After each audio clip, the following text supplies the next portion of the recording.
చుక్కలు చూపిస్తాను. ఇంకా మాత్రం నేను మాత్రం ఊరుకోను బాలక. చాలా సంతోషం తల్లి. నువ్వు అండగా ఉండి చేయించుకున్న పక్షంలో తప్పకుండా నీ ప్రతిష్ట చేయించుకుంటాం. ఆగ్రహం వద్దు తల్లి. వాళ్ళు నీ బిడ్డలే, వాళ్ళు కూడా చల్లగా చూడాలి.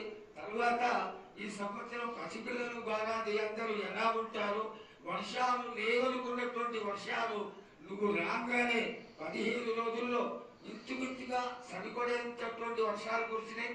కానీ చక్కటి వర్షాలను కురిపించి పాడి పంటలు ఇచ్చి మమ్మల్ని అందరినీ ఆశీర్వదించి నీ యొక్క అనుగ్రహాన్ని తెలియజేయ తల్లి.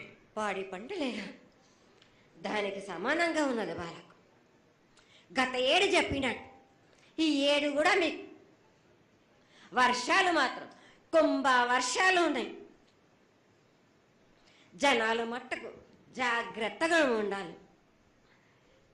కొట్టుకుపోయే ప్రమాదం కూడా ఉన్నది. అగ్ని ప్రమాదాలు ఉన్నాయి. కుంభ వర్షాలు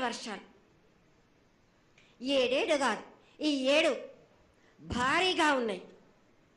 జనాలు మట్టుకు సగానికి సగం కొట్టుకుపోతూనే ఉంటారు. వాళ్ళకు ప్రాణ నష్టం కూడా జరుగుతుంది. అది జరగకుండా ఆపాల్సిన బాధ్యత నీదే కదా తల్లి. ఏడేడు కాదు వాళ్ళు, అది జరుగుతూనే ఉంటుంది.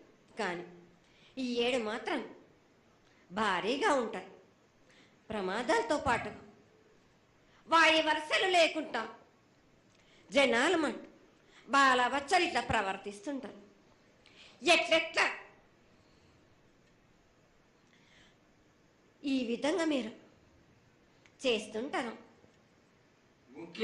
వాయు వరుసలు లేకుండా కళ్ళు తల పైకెక్కి మీరు ఘోరాలు చేస్తుంటే అట్లట్లు మీరు ఈ ఏడు మీరు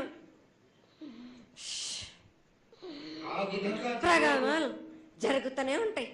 ప్రాణ నష్టం కూడా జరుగుతూనే ఉంటాయి.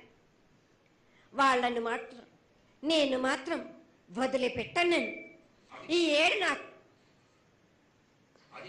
బాగా నాకు ఇబ్బందిగా ఉంది. నాకు కానీ సంతోషం అనేది లేకుండా చేస్తున్నారా మీరు? ఎంత విధంగా నేను